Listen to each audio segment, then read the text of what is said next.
अब BA, BCom, BSc और MA, MCom करें विश्व की सबसे बड़ी यूनिवर्सिटी इग्नू से। सॉल्ड असाइनमेंट और गाइड बुक्स प्राप्त करें। संपर्क करें Mahakal computers, DAV college gate के सामने, सिवान। स्वागत है आपका न्यूज़ इंडिया तक पर। मेरा नाम है फ़हीम खान। अभी हम पटना विश्वविद्यालय के पटना कॉलेज के कैंपस में अभी हम मौजूद हैं और ये वही पटना विश्वविद्यालय जहां से आज बिहार की कुर्सी संभाल रहे कई सारे नेताओं की पढ़ाई इस पटना विश्वविद्यालय से हुई। अब पटना विश्वविद्यालय की गरिमा धीरे धीरे ख़त्म हो रही है। गरिमा जो है वो धीरे धीरे गिरती जा रही है। आपको बताएं कि लालू प्रसाद यादव हो, सुशील मोदी हो या फिर बिहार के मुख्यमंत्री नीतीश कुमार हो, उनकी भी पढ़ाई इसी पटना विश्वविद्यालय से हुई। लेकिन अब पटना विश्वविद्यालय की गरिमा धीरे धीरे गिरती जा रही है। बिहार में कई सारे नेताओं की जब बात होगी तो पता चलेगा कि वो पटना विश्वविद्यालय से पढ़ाई कर आज कहीं से विधायक तो कहीं से सांसद और मंत्री पद पर भी बैठे हुए हैं। लेकिन अब उसी पटना विश्वविद्यालय की गरिमा धीरे धीरे गिरते जा रही है।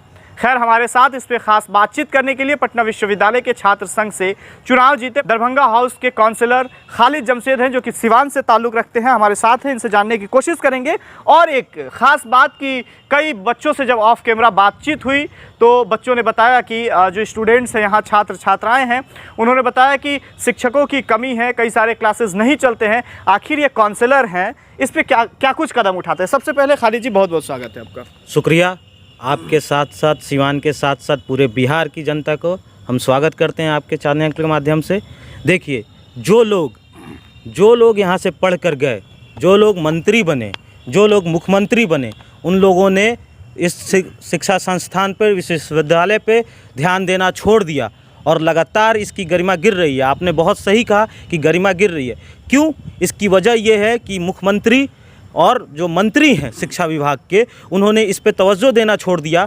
आपको बता दूं कि यहाँ पे प्रोफेसर्स की कमी है। लगातार छात्रों के हक के लिए हम लड़ते हैं, बार बार वाइस चांसलर के ऑफिस जाते हैं, पैर में से चप्पल घिस जाता है उनको कहते हुए कि हमारे डिपार्टमेंट्स में टीचर्स नहीं हैं, लेकिन उनके कान तलो जून तक नहीं रेंगती है। लगातार मैं MJMC का छात्र रहा हूँ, मैं पढ़ता था, सेल्फ फाइनेंस का पैसा देता था, लेकिन उसके बावजूद वहाँ पे टीचर्स नहीं थे। पूरे बिहार में जहाँ भी विश्वविद्यालय हैं, जितने भी विश्वविद्यालय हैं, सबकी हालत यही है। और पटना विश्वविद्यालय तो इन सब से ऊपर था, लेकिन इसकी भी हालत वैसे ही कर दी गई है। वजह यह है कि जब सरकार चाहती नहीं कि छात्र पढ़े, गरीब छात्र शिक्षा प्राप्त करे, वो चाहती। सरकार क्यों नहीं चाहती है कि बच्चे नहीं पढ़े, छात्र जो है छात्राएँ नहीं पढ़े? क्यों चाहती है सरकार?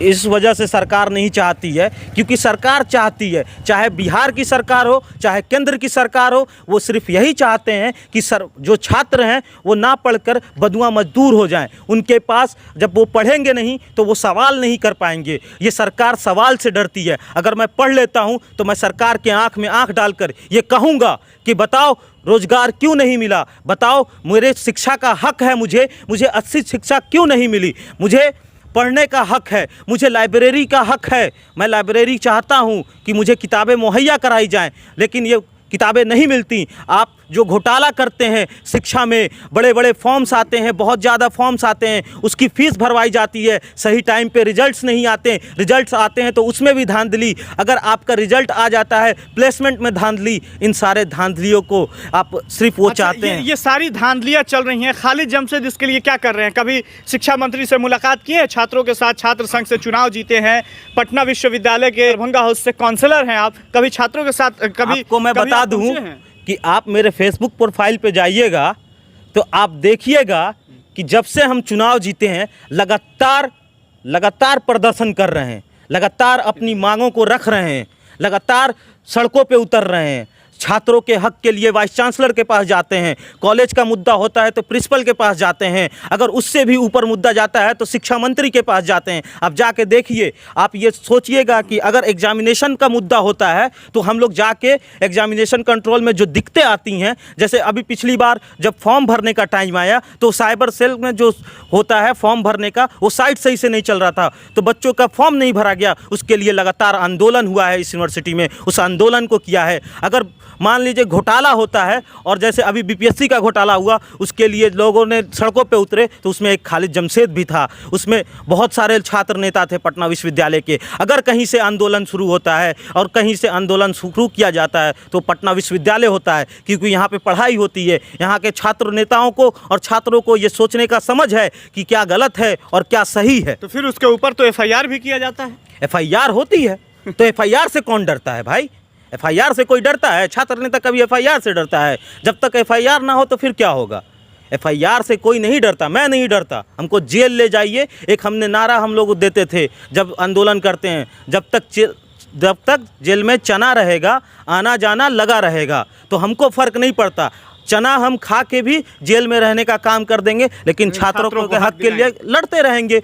हक दिलाना, कितनी बार ऐसा हुआ है कि बदन पे लाठियां टूटी हैं, माँ रो के कहती है कि मत जाओ, क्यों करते हो, लेकिन तब भी दिल में एक रहता है कि जो लोग, अगर हमने ये बात उठाई है और हम चाहते हैं कि हमारे लोगों को, हमारे छात्रों को, जो भाई पढ़ने आते हैं और वो हमसे प्रॉब्लम अपना बताते हैं, तो उनके हक के लिए लड़ा जाए। कितनी बार ऐसी हुई है कि लाठियाँ टूटी हैं, कितनी बार ऐसा हुआ है कि थाना में हमको रखा गया है। हर बार रखा जाता है जब भी आंदोलन होता है, और आदमी जाता है और हक के लिए वहाँ पे भी लोगों से लड़ता है। अगर जेल जाना पड़ा तो जाएंगे। अच्छा खालिद जी, लगभग पटना विश्वविद्यालय की बात अगर की जाए, अगर और भी विद्यालयों की बात की जाए, विश्वविद्यालयों की बात की जाए, तो ग्रेजुएशन जो है वो 5-5 साल में पूरा होता है। वो जेपी यूनिवर्सिटी ख़ासतौर में लोगों के नज़र में रहता है। अभी मौलाना मजरुल हक भी है जो कि कोरोना के चलते कई महीने लेट चल रहे हैं। पटना विश्वविद्यालय की क्या स्थिति है? इस मामले में पटना विश्वविद्यालय ठीक है, लेकिन शिक्षकों की कमी है। शिक्षकों की कमी है, लेकिन सेशन टाइम पे कराता है। कोरोना की वजह से लेट हुआ है, डिग्री लेट मिली है, लेकिन वो एक पैंडेमिक था, उसकी वजह से लेट हुआ है, उसमें कोई दिक्कत नहीं है। लेकिन मैं पूरे बिहार की बात करता हूँ ना, सिर्फ पटना विश्वविद्यालय की बात क्यों करूँ? मैं छात्र नेता हूँ ना, छात्र की बात करता हूँ। तो जो छात्र पटना विश्वविद्यालय में पढ़ते हैं, जो छात्र जेपी यूनिवर्सिटी में पढ़ते हैं, जो छात्र पाटलिपुत्र यूनिवर्सिटी में पढ़ते हैं, उन सब की बात करनी होगी। 5 साल में होता है, इसके लिए एक बड़ा आंदोलन करने की ज़रूरत है। मैं अपने साथियों से कहता हूँ, जिस यूनिवर्सिटी से हैं, पटना विश्वविद्यालय में चलता है, आपको जब भी ज़रूरत पड़े हमें फ़ोन करें, हम आपके साथ खड़े मिलेंगे। आप ये दिक्कत है, आपको ये समझना होगा कि छात्रों को पढ़ने नहीं दिया जा रहा है, छात्रों को हक को मारा जा रहा है, और छात्रों का हक जब मारा जाएगा तो यही होगा कि छात्र बहुत परेशान हो जाएंगे और पढ़ाई लिखाई छोड़ देंगे। चलिए, तो ये खालिद जमशेद साहब थे जो कि पटना विश्वविद्यालय के छात्र संघ से चुनाव जीते हैं और पटना कॉलेज के दरभंगा हाउस से काउंसलर हैं। खास बातचीत हो रही थी पटना विश्वविद्यालय की, जिस तरह से गरिमा धीरे धीरे गिरते जा रही है। मैंने आपको बताया कि पटना विश्वविद्यालय वही पटना विश्वविद्यालय है कि जहां से कई सारे नेता आज जो बिहार की कुर्सी संभाल रहे हैं, कोई विधायक, कोई सांसद, कोई जो मंत्री और कोई मुख्यमंत्री बने हैं, वो तमाम नेताओं की पढ़ाई, लगभग नेताओं की पढ़ाई पटना विश्वविद्यालय से हुई है। लेकिन उनकी नज़र अब पटना विश्वविद्यालय पे नहीं पड़ रही है, जिसकी वजह से अब पटना विश्वविद्यालय की गरिमा जो है वो धीरे धीरे गिरते जा रही है। ऐसी तमाम खबरें दिखाएंगे, बने रहिए न्यूज़ इंडिया तक के साथ। कैमरा पर्सन सौरभ के साथ फ़हीम खान, न्यूज़ इंडिया तक, पटना।